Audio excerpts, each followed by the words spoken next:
Subhanahu wa taala. Khususnya dari Pak rombongan Ibu Desa dan di Bogornya, mudah-mudahan diberkahkan oleh Allah Subhanahu wa taala. Amin ya Allah ya rabbal alamin. Kami ia nyanyikan salam silaturahmi khusus Pak Ibu Hajat serta Bapak Hajat, mudah-mudahan diberkahkan diselamatkan oleh Allah Subhanahu wa taala. Para ibu abdi sadayana, urang doakeun dua mempelai urang sadayana.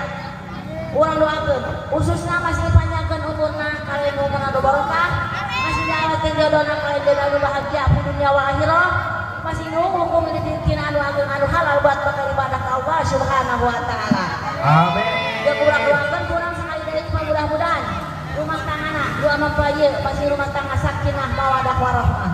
Kacai dari salawi kadarat dari saloka, kacai kudu marani kadarat kudu sara, amin ya Allah ya rabbal alamin.